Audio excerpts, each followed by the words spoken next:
1940s have been a decade of breakthroughs and developments in medicine and psychiatry. Scientists have developed a new technology to cure mentally ill adults. With the use of electroshocks, the minds of sick patients are being wiped clean, giving them a fresh start.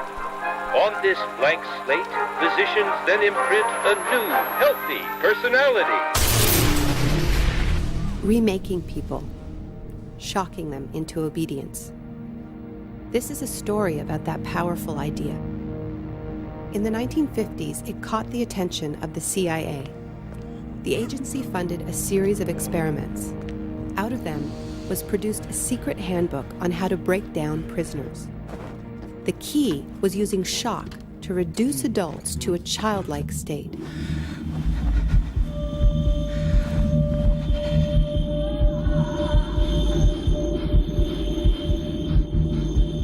It's a fundamental hypothesis of this handbook that these techniques are in essence methods of inducing regression of the personality. There is an interval, which may be extremely brief, of suspended animation, a kind of psychological shock or paralysis.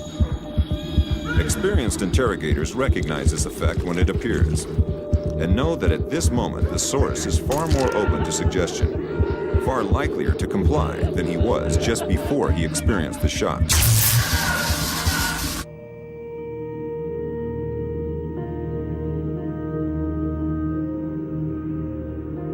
But these techniques don't only work on individuals. They can work on whole societies. A collective trauma, a war, a coup, a natural disaster, a terrorist attack puts us all into a state of shock.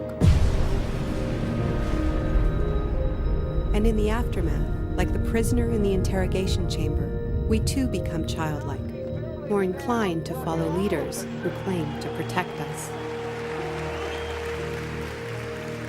One person who understood this phenomenon early on was the most famous economist of our era, Milton Friedman.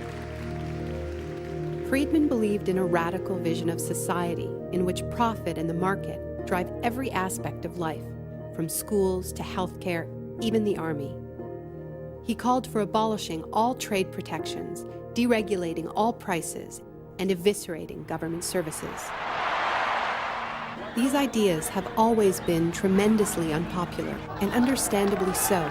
They cause waves of unemployment, send prices soaring, and make life more precarious for millions. Unable to advance their agenda democratically, Friedman and his disciples were drawn to the power of shock. The subject should be rudely awakened and immediately blindfolded and handcuffed. When arrested at this time, most subjects experience intense feelings of shock, insecurity, and psychological stress. The idea is to prevent the subject from relaxing and recovering from shock.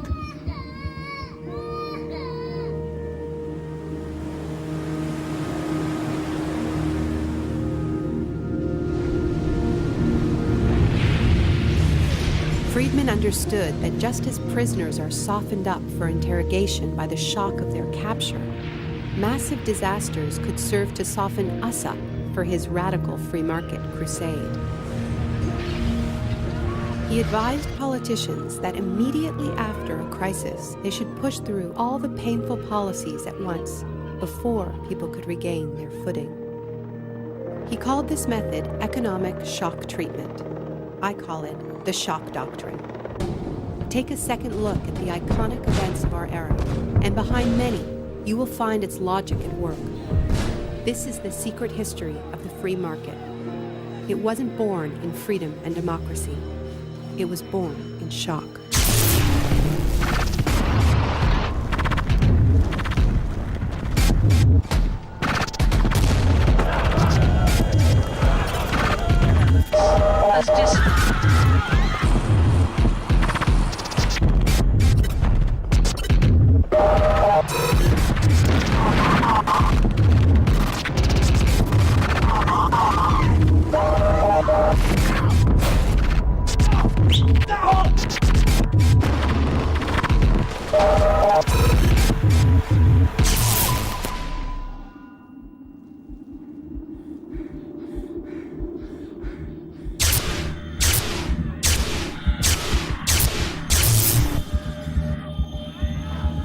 Isolation, both physical and psychological, must be maintained from the moment of apprehension.